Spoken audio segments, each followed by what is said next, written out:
Ya.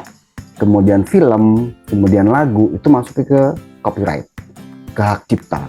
Oke. Nah, yang perlu teman-teman mengerti adalah pelindungan hak ini sifatnya adalah first to file. Siapa yang masukin duluan itu yang paling berhak.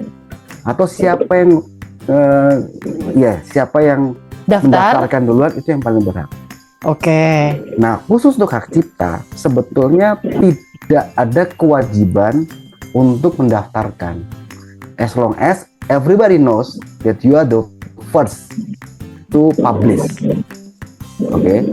Nah, kalau tadi konsep suatu event atau segala macam yang kita coba paparkan ke calon klien gitu, terus tiba-tiba dia nggak pakai pas setelah pitching kita malah pakai yang lain dengan konsep yang sama, itu biasanya kita atasi dengan sebelum Mbak paparkan, mereka harus menantangi NDA, non disclosure agreement. Jadi kalau nanti terjadi seperti itu, laporin, selesai.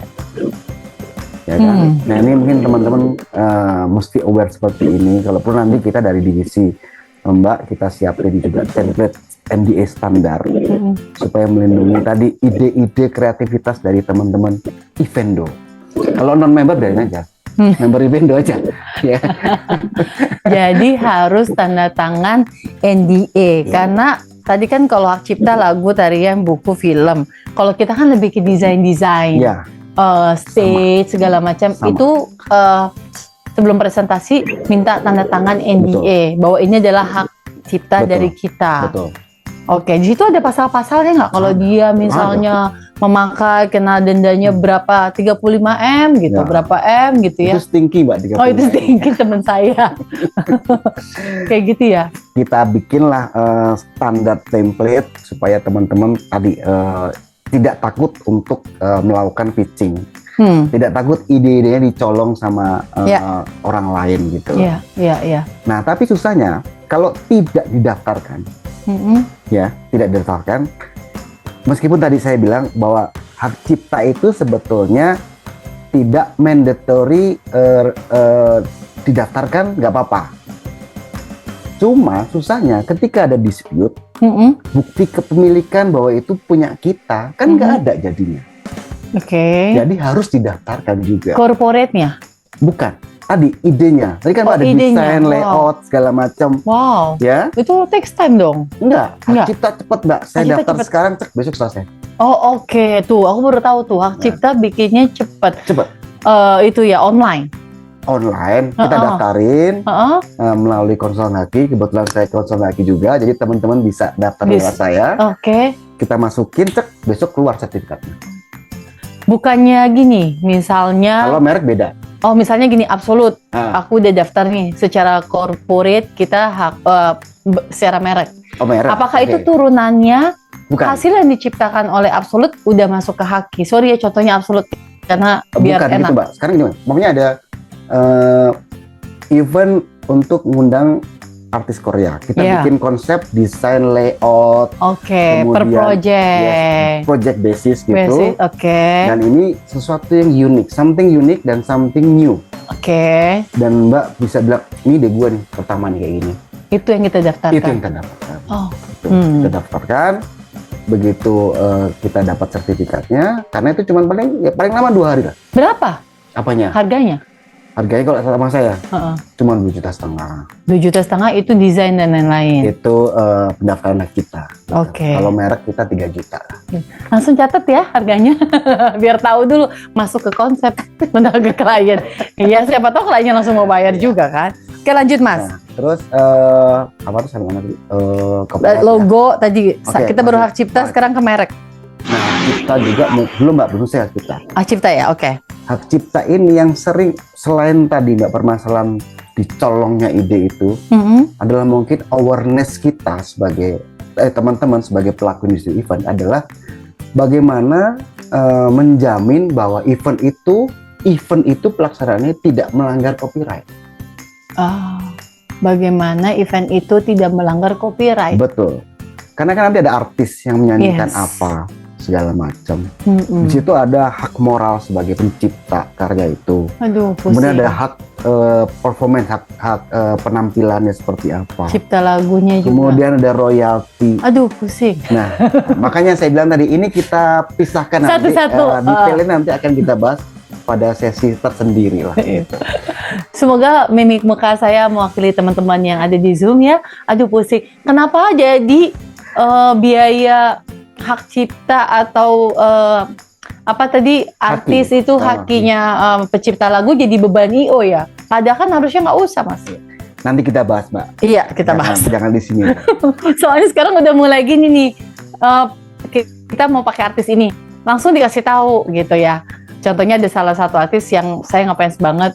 Dulu harganya berapa? Kok sekarang mahal? Ya soalnya saya bawain lagu si X dan itu harus bayar. Kok jadi sekarang setiap artis ada biaya kayak gitunya. Betul. Semoga jadi isu yang sama buat teman-teman juga ya. Itu juga. Itu gimana, Mas? Ada beda lagi kita bahas lagi Nanti aja teman. Nanti tambah pusing. Kita masih banyak nih. Oke. Lanjut. Kemudian yang sangat relate dengan teman-teman pelaku industri event adalah merek. Ya. Merek tadi Mbak sempat sampaikan company-nya itu Kama Ruang sudah didaftarkan untuk kelas, terutama kelas 41. Teman-teman nanti pasti di kelas 41 dia untuk event pertunjukan dan sebagainya. Ya. Itu tapi kan juga pada saat pelaksanaan event Mbak, kadang-kadang kita tidak aware mengenai merek-merek atau logo-logo para sponsor namanya, atau ada artis yang pakai baju atau wardrobe yang mungkin melanggar merek seseorang. Nah, kayak gitu-gitu mesti juga kita jeli ya. Antisipasi seperti apa gitu. Atau pas saat pertunjukan ternyata ada merek apa yang punya merek tidak mau mereknya ada di situ. Oh iya. Kayak gitu-gitu loh. Nah, tiba-tiba ini kamar ruang tapi di sini bukan kamar. Ya gitu, kan, nggak bisa ini kamar. Nah, bisa. Nanti kita bahas juga untuk merek pada sesi tersendiri karena ini merupakan suatu kewajiban juga buat pelaku industri event untuk lebih aware ke sana. Ya. Kita kayaknya memang udah waktunya untuk lebih jeli ya. Lebih jeli tentang hukum. Betul. Merek, hasil, hak cipta, dan lain-lain. Jangan tiba-tiba udah ngitung cuannya 20%, gara-gara harus bayar hak cipta segala macam. Guys, margin kita jadi 10%. Jangan. Makanya Mas Yogi di sini akan bantu kita mencari tahu, membantu, memberikan solusi ya Mas. Oke Mas, apa lagi Mas? Next Mas. Tindak pidana katanya. Next guys. Nah ini kadang-kadang ada hal-hal yang tidak kita inginkan terjadi pada saat pelaksanaan event, Mbak. Saya tadi sempat menyinggung adanya perkelahian atau penganiayaan atau pencurian atau bahkan sampai yang paling ekstrim pembunuhan. Serem ya? Serem, Mbak, serem. Dan ini ada beberapa kali terjadi juga, terutama mungkin di daerah yang mungkin tadi audiensnya tidak termapping dengan baik, sehingga bisa terjadi seperti itu gitu kan. Nah, apa yang jadi kekhawatiran dari teman-teman pelaku industri event? Mau nggak mau jadi terlibat, mau nggak mau jadi ikut bertanggung jawab, padahal nggak ngelakukan itu gitu kan. Nah ini yang suwe banget gitu kan, amsyong banget jadinya. Iya. Ya kan? Nah, jadi ke bawah-bawah ya. Iya. Minimal capek lah. Iya. Minimal capek, karena kan namanya diperiksa ke kepolisian dan sebagainya itu kan buang waktu, buang tenaga dan lain sebagainya gitu. Kemudian kalau udah jelek eventnya ada kejadian kayak gitu, exposure pasti tinggi. Nama baik jelek dong pasti ke bawah-bawah. Benar. Dan sekarang kita tidak bisa menghindari media maupun medsos ya, terutama ya. Become viral dan selesai lah semuanya, ya kan. Terus pasti ada kerugian yang akan timbul, udah pasti Mbak. Entah ya biaya penyelesaian kasus dan lain sebagainya lah gitu. Saya rasa mungkin itu Mbak secara umum Ya. hal-hal yang mungkin dihadapi oleh para pelaku industri event. Ya, Sengaja kali ini kita cuma global saja, betul. karena mungkin lebih baik kita bertemu di sesi-sesi selanjutnya gitu, membahas satu-satu secara lebih detail. Betul. Itu sih Mbak. Kayaknya seru banget, banyak banget yang mau dibahas. Kita langsung aja ke tanya jawab. Aku siapkan waktu. Silakan yang mau ngetik-ngetik dulu. Ada beberapa hal yang mungkin teman-teman boleh concern dan juga tanyakan ya. Kak, boleh dibantu atau di-share template MOU? Ya, Ya, nanti kita siapkan. nanti disiapkan. Jadi nanti dari kan udah punya grup WhatsApp. Nanti mau dikasih sama Mas Yogi template simple. Template simple itu dalam artian isinya apa aja Mas Yogi? Yang jelas tadi para pihak, Per pihak? kemudian apa yang mau dikerjakan, Yes. scope of work-nya, Mm-mm. kemudian waktu, Waktu? entah itu pelaksanaan maupun persiapan, Mm-mm. terus kemudian pembayaran, dan Pembayaran. nominalnya. Minimal itu, atau tempat jurisdiksi hukumnya. Oh. Scope of work Ya jelas itu Mbak. harus ada ya. Harus ada. Kalau denda dimasukin juga nggak? Tergantung kesepakatan. Iya. Ya. Kadang-kadang kalau IO-nya tidak sesuai, kita suruh denda bayar.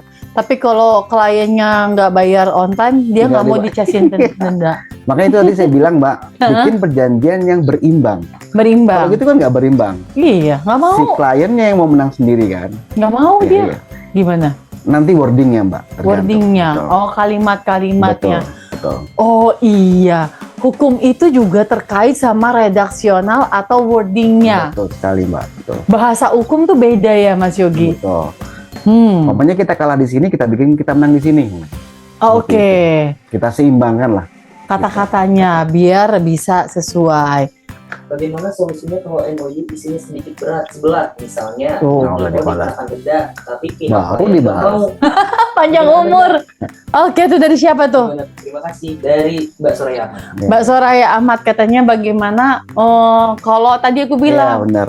mungkin klien ya partner siapapun lah ya teman partner bisnis kita dia maunya menghukum kita apabila kita salah tapi dia nggak mau. Iya, makanya tadi Mbak, kita sebisa mungkin membuat perjanjian itu seimbang. Seimbang Iya. wordingnya. Ya wordingnya kita olah seperti apa sehingga tidak memberatkan salah satu pihak. Iya, jadi seakan-akan nggak cuma kita doang, dia juga harusnya kena gitu Betul. ya. Karena Antara tanggung jawab dan hak ini harus seimbang. oh.